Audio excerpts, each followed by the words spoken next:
Mañanas en Libertad.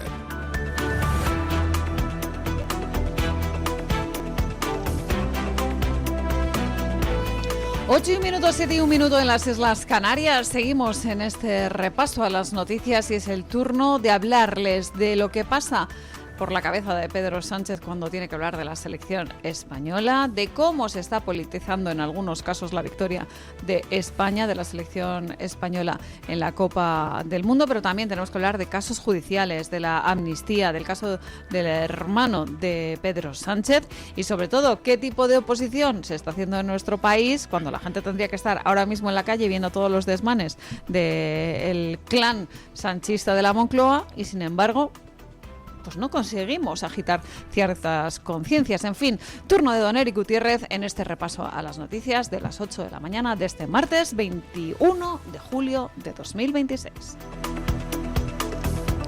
El presidente del gobierno, Pedro Sánchez, ha escenificado una nueva etapa en las relaciones entre España y Argelia durante su viaje oficial al país norteafricano, donde se ha reunido con el presidente argelino y con el primer ministro. Tras los encuentros, Sánchez ha subrayado la voluntad de ambos países de fortalecer su cooperación y ha apostado por construir un partenariado económico beneficioso para Argelia y España. Nos encontramos, creo que en un punto de partida de una nueva etapa en todos los ámbitos de nuestra relación. Y quiero trasladarle a la sociedad argelina, a través de los medios de comunicación y en su presencia, presidente Tebboune, que puede Argelia contar con España. Argelia es un socio clave para nosotros por su cercanía, por su triple condición árabe, magrebí y africana, por su proyección mediterránea, por su extraordinario peso geoestratégico, por la importancia de nuestras relaciones económicas y también, algo que usted me ha dicho en reiteradas ocasiones a lo largo de toda esta mañana, por el dinamismo de su población más joven.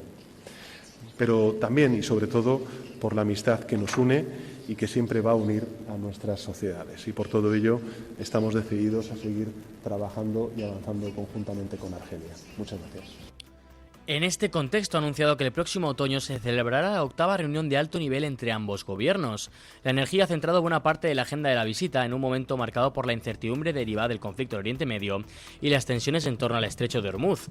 Uno de los principales objetivos del viaje era reforzar el suministro de gas argelino, del que España depende en gran medida, ya que Argelia es su principal proveedor. En este sentido, fuentes del Ejecutivo han confirmado el cierre de un acuerdo político para incrementar las importaciones de gas procedente de Argelia, con el objetivo de reforzar la seguridad energética de este país. Pues ya lo saben ustedes, estuvo Pedro Sánchez en Estados Unidos en esa final del Mundial. Allí no pudo exhibirse como hubiera querido. De hecho, hay en redes sociales incluso algún meme en el que se ve a Pedro Sánchez intentando acercarse a la infanta Doña Sofía y la infanta alejándose de una manera como un poco preocupante, ¿no? Como se suele decir popularmente, haciéndole un poco la cobra al presidente del gobierno. Normal que se quiera apartar del presidente del gobierno porque todo lo que está rodeado de Pedro Sánchez o todo lo que rodea a Pedro Sánchez es la corrupción, como hemos ya comentado con el caso de su mujer y el caso de su hermano. Pero lo que hace Pedro Sánchez en Argelia es dilatar la celebración de la victoria de España, entre comillas, alejarse de esas celebraciones populares. Ya saben ustedes que tuvo poco protagonismo el jefe del Ejecutivo y eso había creado cierto malestar por su posición narcisista. Y lo que nos está intentando vender Moncloa es que la visita es la escenificación del fin de una crisis y esas buenas relaciones con Argelia. Pero no se engañen, señores, el gas es el gran motivo por el que Argelia sigue siendo un socio imprescindible para el gobierno de Pedro Sánchez. Tenemos que hablar de esa célebre alianza de civilizaciones, esa estela que empezó José Luis Rodríguez Zapatero y que ha continuado Pedro Sánchez, una alianza de civilizaciones por el interés económico.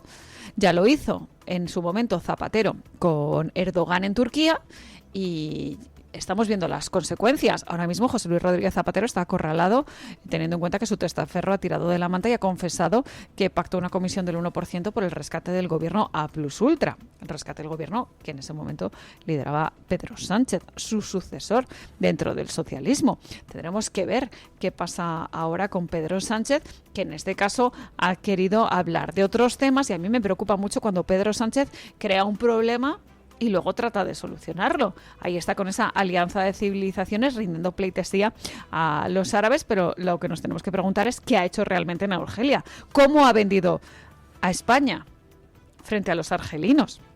Porque cuando habla Pedro Sánchez de cooperación, que resulta esencial, que hay que hablar de retos compartidos, que tienen que estar muy involucrados en el tema de la seguridad, en la lucha contra el terrorismo, la gestión de los flujos migratorios, la emergencia climática, estas cosas son lo que ha dicho Pedro Sánchez que le preocupan realmente. Que no ha hablado del gas, que ha hablado de la emergencia climática y la gestión de los flujos migratorios. Ya ven ustedes qué importante es el discurso que lanzan desde Moncloa para intentar ocultar que de lo que se trataba es de exportaciones de gas natural licuado hacia Europa. Y de esta manera estaba rindiendo pleitesía a Pedro Sánchez, dilatando, como les hemos dicho, esa celebración ad hoc organizada para la gloria de Pedro Sánchez en Moncloa. Se está politizando la selección española, se está secuestrando la victoria de la selección española en la Copa del Mundo por parte del Ejecutivo. Bueno, pues tenemos que hablar de absolutamente todo esto. También a la hora de hablar de esas celebraciones, de esa alegría compartida de todos, que es, como les digo, de todos. Como decía Luis de la Fuente, juntos somos mejores, juntos, todos juntos, y no en exclusiva, como vimos en el Palacio de la Moncloa. El ministro de Derechos Sociales, Consumo y Agenda 2030, Pablo Bustinduy, ha celebrado la victoria de este domingo de la selección española en la final del Mundial y ha lanzado un dardo al presidente estadounidense Donald Trump. Hombre, claro, ¿cómo no lo voy a ver? Claro que lo vi. Ha sido una noche de celebración, noche larga.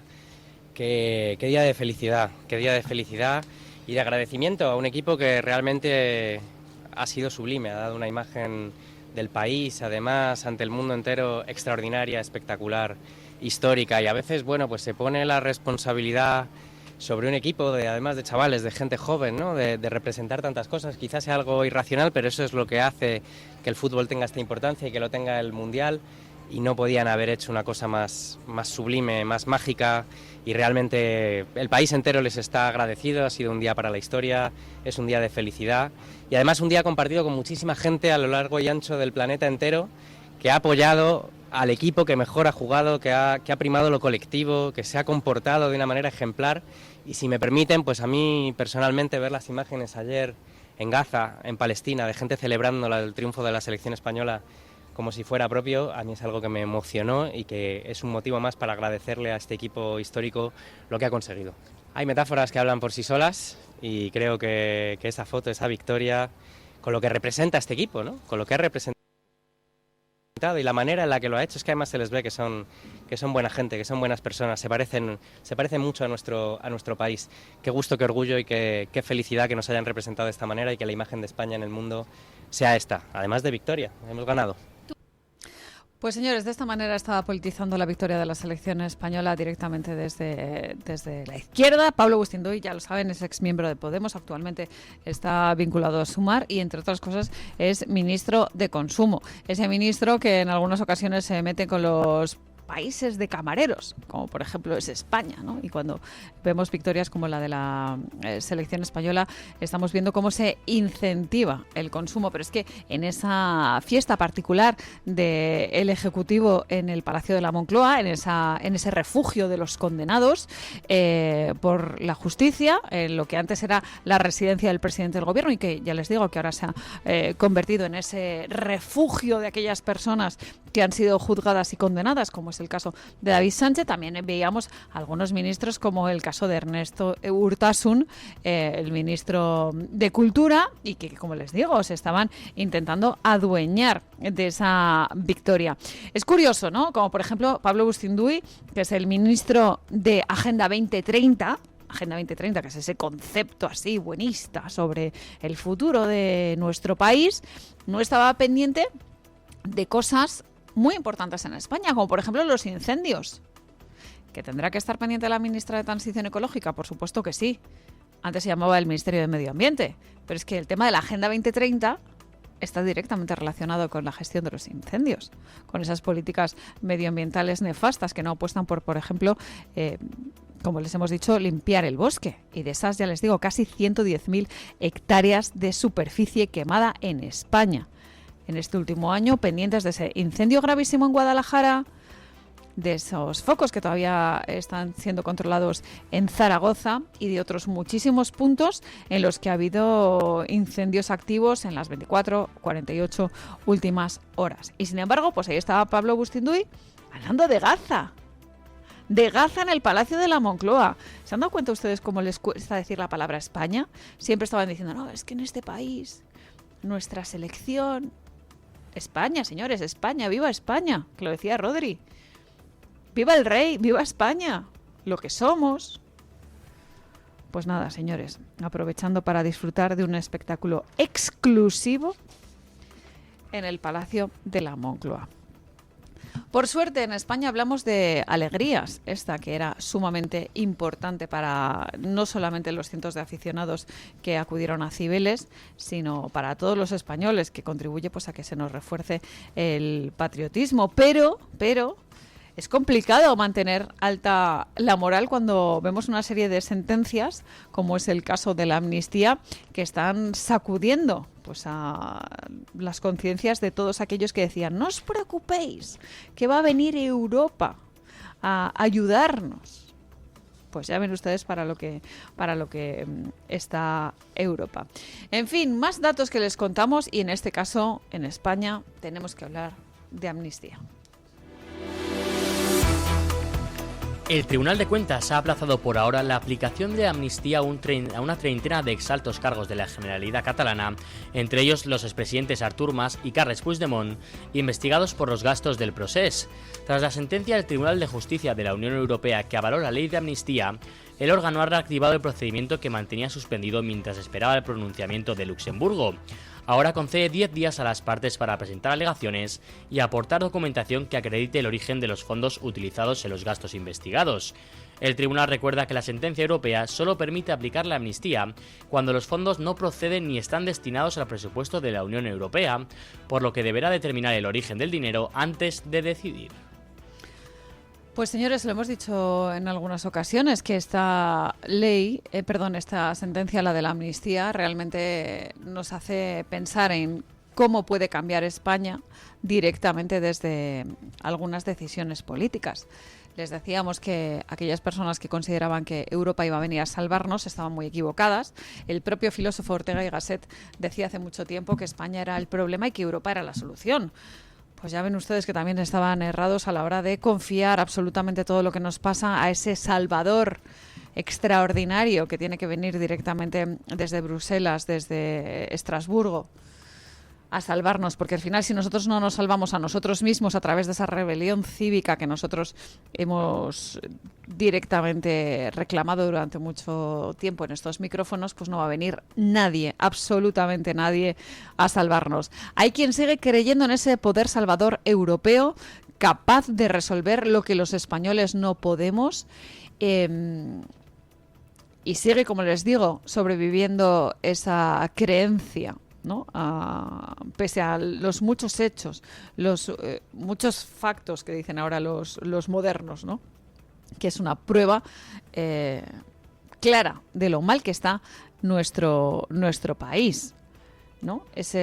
Por así decirlo, es una mentalidad que se acomoda en esa impotencia de los españoles, justificándose, ¿no? Nosotros solos no podemos, y que prefiere, por así decir, buscar una solución en alguna instancia superior, sobre todo una instancia externa, ese papel del Salvador, esa mano ejecutiva que pone orden desde Europa y que, pues ya ven, contribuye a que siga España sobreviviendo. Lo que me preocupa a mí, y que lo he dicho en muchas ocasiones, es cómo es posible con todos estos casos de corrupción, con el tema de la amnistía, con el tema del dinero público que se va y que termina en manos de unos pocos, cómo es posible que no esté todo el mundo en la calle protestando, reclamando que se largue Pedro Sánchez del Palacio de la Moncloa, que se ha convertido en el refugio de los condenados. Y esto lo voy a repetir muchas veces, porque es la realidad de lo que es el Palacio de la Moncloa. Esa sede particular para recepciones ad hoc, eventos privados de familia y amigos, y sobre todo, como les digo, refugio de los condenados en diferentes puntos.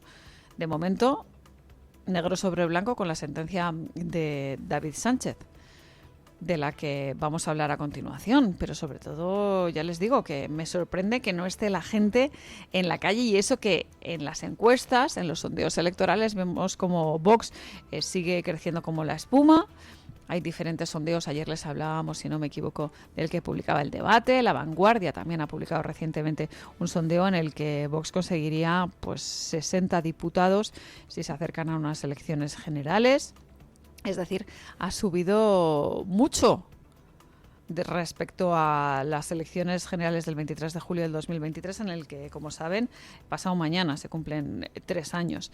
La cuestión de la amnistía está siendo provechosa para Vox porque no hay ahora mismo ningún otro partido que haga oposición al gobierno de Pedro Sánchez, y están capitalizando el descontento de todos los españoles porque Vox es ahora mismo el único que protesta, que zarandea, que abochorna al Ejecutivo de Pedro Sánchez, el que está diciendo hasta aquí hemos llegado, y lo que hacen es divulgar sus ideas que luego otros copian, como es el caso de la prioridad nacional. Ya saben ustedes que el Partido Popular se ha sumado ahora a ese carro y además quiere recoger esos apoyos institucionales de los que goza en algunos casos Vox, apoyos internacionales de partidos de la derecha que tienen ahora muchísimo peso a nivel internacional. La verdad es que es curioso cómo van cambiando las tornas en nuestro país, pero aún así me sigue sorprendiendo que haya gente que siga votando al PSOE con todo lo que sabemos, con todo lo que está saliendo del hermano, de la mujer, de cómo se iba el dinero público a manos de Koldo, a manos de José Luis Ábalos, todo lo que pasa con José Luis Rodríguez Zapatero, todo lo que está empezando a contar Julio Martínez, todo lo que hemos escuchado en la voz de Víctor de Aldama respecto a casos de corrupción. Ahora queda el caso de los hidrocarburos, el caso de Servinavar, el caso Correos, y por eso precisamente hoy les preguntábamos en la encuesta quién va a seguir tirando de la manta, si va a ser Leire Díez con el caso Cloacas, con el caso Correos, por ejemplo, con el caso, en fin, bueno, uno de los muchos en los que está involucrada. Hoy va a ser Juanma Serrano, con el caso, como les digo, de Correos, iba a ser Juan Carlos Barrabés, con el caso de Begoña Gómez y la famosísima cátedra. Hoy va a ser Anchón Alonso, el de Iruroc, el de Servinavar, el de esas concesiones tan particulares. En fin, ya saben ustedes que son muchas cuestiones las que están juzgándose ahora mismo. Están los juzgados colapsados, y en muchas ocasiones no es solamente por cómo se alarga la burocracia, sino porque hay muchísimas personas imputadas, más de un centenar del entorno directo del Partido Socialista y de Pedro Sánchez Pérez Castejón, más de 100 personas imputadas. Ya lo decía García Paje, si es que al final van a ser menos los que están sin imputar que los imputados. Así de corrupto es este gobierno, y aún así no hay gente que salga a la calle. En fin, tendremos que seguir contándoles cosas para ver si sacudimos sus conciencias. Vamos a seguir hablándoles del caso del hermanísimo, que sí que es verdad que la sentencia no es firme, pero la cuestión relacionada con su contratación en la Diputación de Badajoz sigue trayendo cola. La sentencia del caso del hermanísimo, que condenó por prevaricación a 11 personas por el nombramiento de David Sánchez Pérez Castejón en la Diputación de Badajoz, cuestionó la credibilidad de buena parte de los testigos de la defensa. La audiencia de Badajoz señaló que muchos ocupaban cargos en una estructura fuertemente jerarquizada, lo que ponía en duda la espontaneidad y veracidad de sus declaraciones. Los magistrados calificaron los hechos como delitos de despacho y también destacaron que algunos de esos testigos habían sido promocionados a puestos superiores mientras se desarrollaba la causa. Ahora, apenas una semana después, el Juzgado del Contencioso Administrativo número 2 de Badajoz ha anulado el nombramiento de Cristina Correa como directora del área de recursos humanos de la Diputación, cargo que sustituyó al de Juana Cintas, también condenada en el caso del hermanísimo. Correa había sido nombrada letrada del Gabinete de Asuntos Judiciales de la Diputación, pero el fallo deja sin efecto su designación, al considerar que se han producido diversas irregularidades en el proceso en comisión de servicios previstos y que incluyó una valoración de los candidatos que se presentaron a la plaza. Pues señores, ya ven ustedes que cuando hablamos del caso de Hermanísimo seguimos tirando del hilo porque hay cola. Hay cola, sobre todo teniendo en cuenta quiénes habían sido las personas que se habían presentado en ese juicio. Juicio en el que, como les digo, David Sánchez terminó condenado a 9 años de inhabilitación para empleo o cargo público por ese delito de prevaricación administrativa relacionado con su contratación en la Diputación de Badajoz. ¿Por qué? Pues porque no se pudieron probar otra serie de cuestiones. Esa es la clave, cómo fue ese juicio y sobre todo lo que estamos viendo ahí es qué testigos se presentaron, todos ellos del entorno directo del Partido Socialista. Cuando hablamos de ese tráfico de influencias tenemos que recordar que la audiencia lo absolvió porque no se pudo probar. Delito de tráfico de influencias que podría haber conllevado penas de cárcel. La condena únicamente es de inhabilitación porque, como les digo, no se pudo probar. ¿Qué pasa? Esta no es una sentencia firme. La propia resolución señala que cabe recurso. El procedimiento judicial no está definitivamente cerrado. ¿Creen ustedes que van a utilizar esa herramienta, la del recurso, para reabrir este procedimiento? Pues en fin, también se exponen a que en un momento posterior quede acreditado que la contratación se realizó a petición directa de David Sánchez o directamente de su entorno, de Pedro Sánchez, por su parentesco con Pedro Sánchez.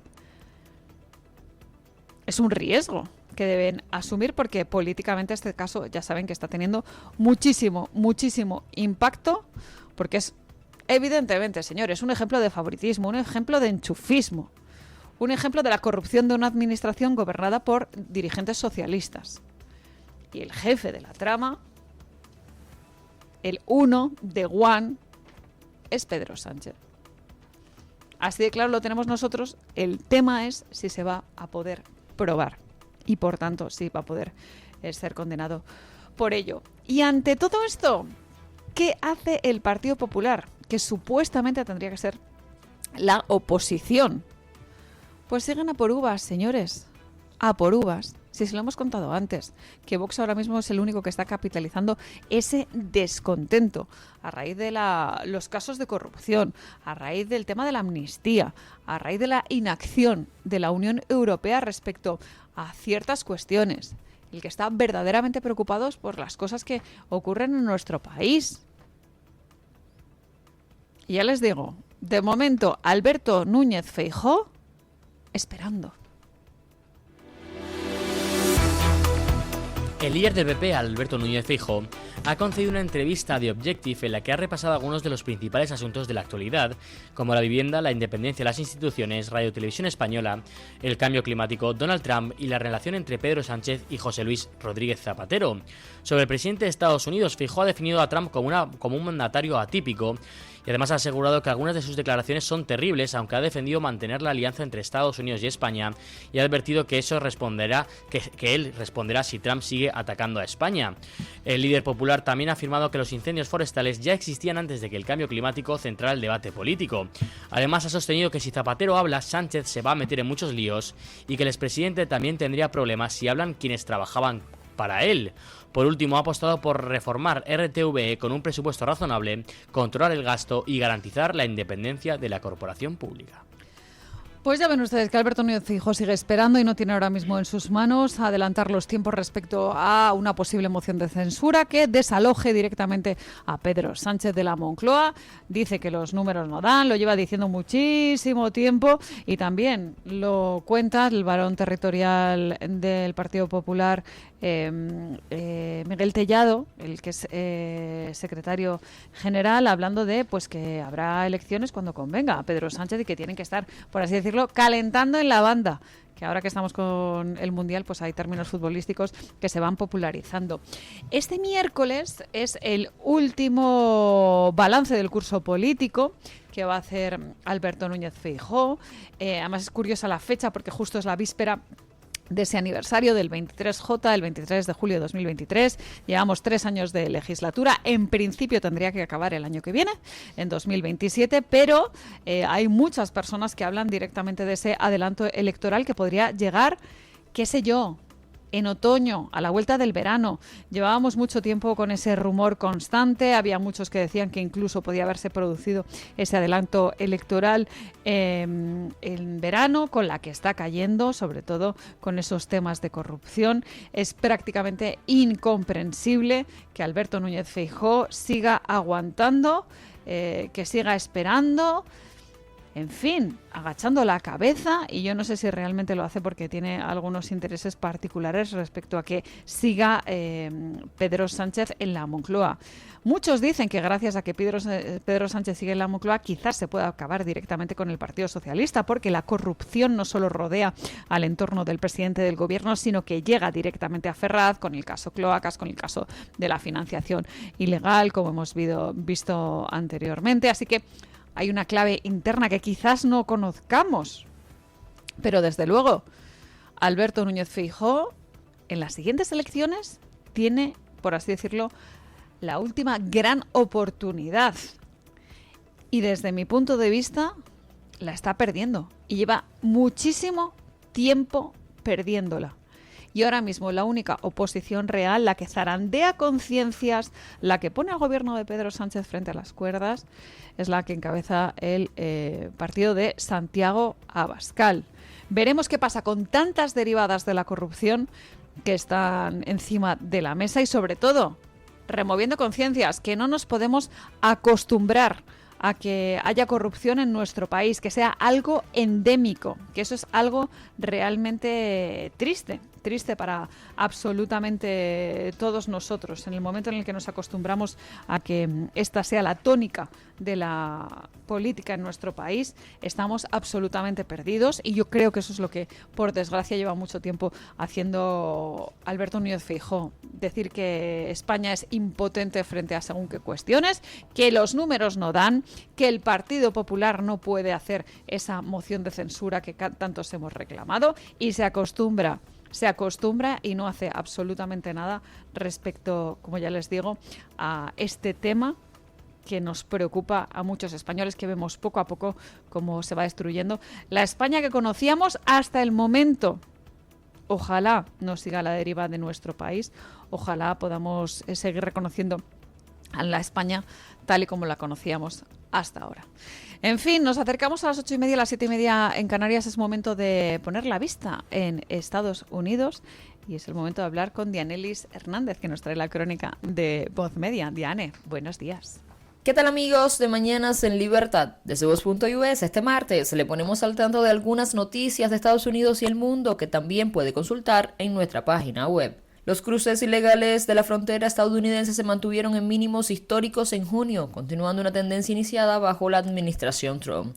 El mes pasado se detuvo a 31.626 personas que cruzaron la frontera de forma ilegal en todo el país, según los últimos datos de la Oficina de Aduanas y Protección Fronteriza de Estados Unidos. Le contamos también que la histórica victoria de España en la final del Mundial de la FIFA 2026 se vio empañada en los minutos posteriores al pitido final por una serie de altercados violentos. La Comisión Disciplinaria de la FIFA ha decidido formalmente abrir un expediente informativo para analizar detalladamente las conductas antideportivas registradas por integrantes de la selección argentina. Además, puede encontrar detalles de que el Departamento de Estado publicó un amplio informe que presenta al régimen cubano como el principal articulador de una red internacional de influencia política, espionaje y subversión que, según Washington, ha operado durante casi 7 décadas con el objetivo de debilitar la posición de Estados Unidos y promover un proyecto revolucionario de alcance global. Más detalles e información en Voz.us, en nuestra aplicación y, por supuesto, en nuestras redes sociales. Muchas gracias, Diana. Nosotros vamos a estar también pendientes de lo que pasa o lo que dice realmente la FIFA respecto a Argentina, aunque ya saben, de poco va a valer porque España es campeona del mundo de fútbol. Y como les he dicho esta mañana, vamos a tener que seguir hablando de incendios en nuestro país. Recuerden que la superficie quemada en el acumulado anual llega ya a los 110.000 hectáreas. Entre las razones que se apuntan en muchas ocasiones para hablar de esos incendios que se va propagando es esa ola de calor, el clásico momento estival en el que nos encontramos, con cierta sequía, con esa canícula, que como ya les digo hay altas temperaturas. Es el momento de hablar de la previsión meteorológica, lo vamos a hacer con Izam Garbín, pero luego recuerden que vamos a la pausa publicitaria y a la vuelta vamos con esa tertulia. Hoy nos van a acompañar Roberto Granda y Jaime de Berenguer, pero como siempre, antes, ese pronóstico meteorológico.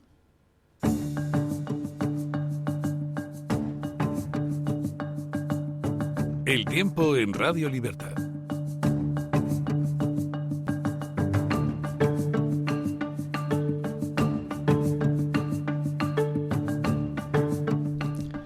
Se mantendrá la estabilidad en la mayor parte del país con temperaturas muy elevadas. Únicamente en el norte de Galicia y el Cantábrico Occidental predominarán los cielos nubosos con posibles precipitaciones débiles por la mañana. Por la tarde se formará nubosidad con posibles chubascos en zonas del interior noreste y del tercio oriental peninsular. Además, en el interior de Galicia y en el sureste podrán formarse tormentas con rachas muy fuertes que podrían llevar a que granizase.